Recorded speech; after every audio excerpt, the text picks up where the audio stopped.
തിരുവനന്തപുരത്തെ സ്മാർട്ട് റോഡുകളടക്കം 62 റോഡുകൾ മന്ത്രി വി ശിവൻകുട്ടി നാടിന് സമർപ്പിച്ചു.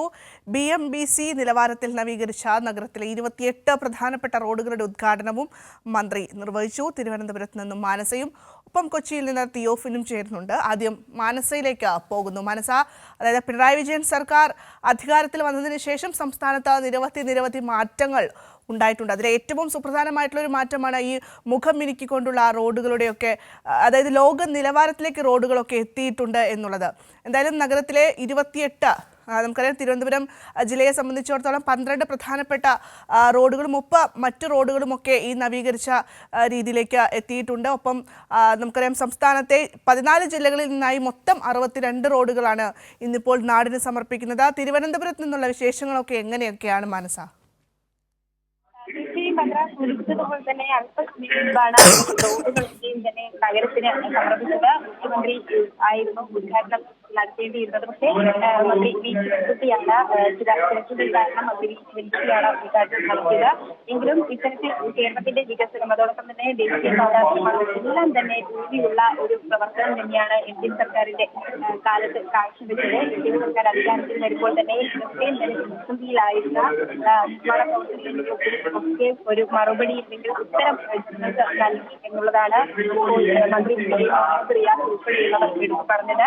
പശ്ചാത്തല വികസനത്തിന്റെ ഭാഗമായി കേരളത്തെ വലിയ ഹബ്ബാക്കി മാറ്റാനുള്ള പ്രവർത്തനത്തിലാണ് LDF സർക്കാരിലും മന്ത്രി സൂചിപ്പിക്കുകയുണ്ടായി. ഒപ്പം ഡിസ്ട്രിക്ട് റോഡുകൾ പണിയും, അതോടൊപ്പം തന്നെ BMBC നിലവാരത്തിൽ റോഡുകളെ ഉയർത്തും എന്നായിരുന്നു ആദ്യ 2 പ്രഖ്യാപനം. അത് രണ്ടും നടപ്പാക്കിയിട്ടുള്ളത് ഈ സ്മാർട്ട് റോഡ് ഉദ്ഘാടനത്തോടുകൂടി തെളിയിച്ചു കഴിഞ്ഞു. ഒപ്പം തന്നെയാണ് സംസ്ഥാന സർക്കാരിന്റെ LDF സർക്കാരിന്റെ 4 വർഷം പൂർത്തീകരിക്കുന്ന ഈ ഘട്ടത്തിലാണ് 60% റോഡുകളും സംസ്ഥാനത്തെ 60% റോഡുകളും BMBC ആക്കി മാറ്റിയിരിക്കുന്നത്.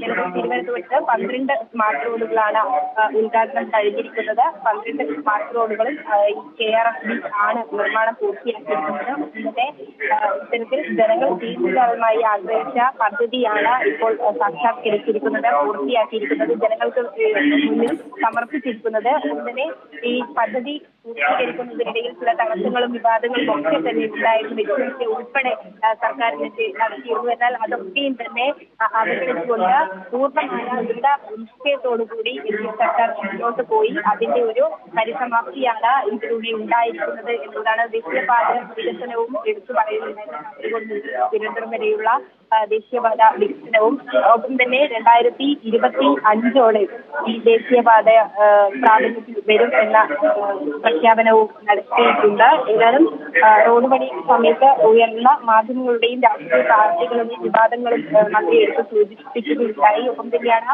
മന്ത്രി വി ശിവൻകുട്ടി പറഞ്ഞത്, വികസനം വളർത്തുന്ന ജീവരേഖകളാണ് ഇതുവരെ ഒരു റോഡുകൾ മാത്രമല്ല എന്ന് സൂചിപ്പിക്കുകയുണ്ടായി.